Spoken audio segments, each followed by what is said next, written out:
Okay, तो solubility of solid in liquid will decrease with increase in temperature in exothermic process. जबकि endothermic में जब जाएंगे हम लोग तो solubility of, या सिंपली ऐसा लिख सकते हैं, solubility increases with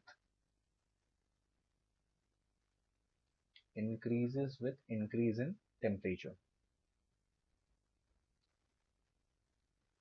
तो डिसोल्यूशन प्रोसेस अगर एंडोथर्मिक रहा तो सॉलिड का डिसॉल्व होना ज़्यादा आसान हो जाएगा अगर टेम्परेचर हम लोगों ने इंक्रीज कर दिया। इसका एक बहुत सिंपल सा एग्जांपल हम लोगों ने घर में ऑब्जर्व किया हुआ है। शुगर सिरप, चीनी जब हम लोग पानी में डालते हैं तो एक सर्टेन टेम्परेचर पर एक certain amount of sugar he dissolve हो पाता है। उससे ज़्यादा डाल दिया तो वो मिक्स नहीं हो पाएगा, चाहे कितना भी स्टिर करें हम लोग उसको। लेकिन उसी को जब हीट करना स्टार्ट करते हैं, बॉईल करते हैं, तो उसमें और ज़्यादा चीनी हम लोग ऐड कर पाते हैं। तो ये क्या प्रूव कर रहा है कि टेम्परेचर इंक्रीज करने से उतनी ही पानी में ज्यादा चीनी हम लोग ऐड कर पाए।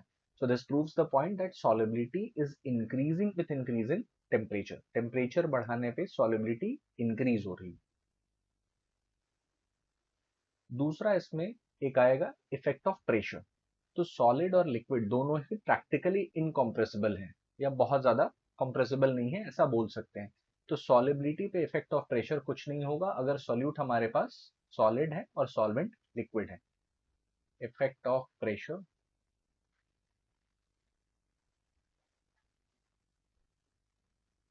So practically both solid and liquid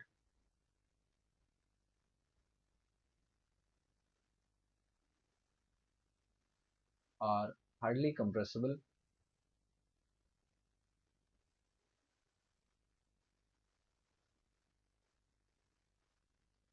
Therefore,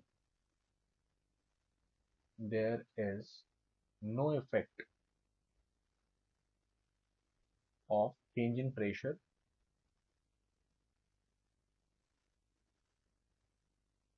on solubility. याद रखना है ये solubility of solid in liquid की हम लोग बात कर रहे हैं। ओके, और प्रैक्टिकली इफेक्ट नहीं है, ऐसा नहीं कि बिल्कुल ही चेंज नहीं हो रहा है, थोड़ा बहुत चेंज होगा अभी, बट प्रैक्टिकल एप्लीकेशन के लिए वैसा कोई खास चेंज नहीं है। दैट्स व्हाई वी अज्यूम कि यहाँ पे कोई चेंज नहीं हो रहा है। ओके।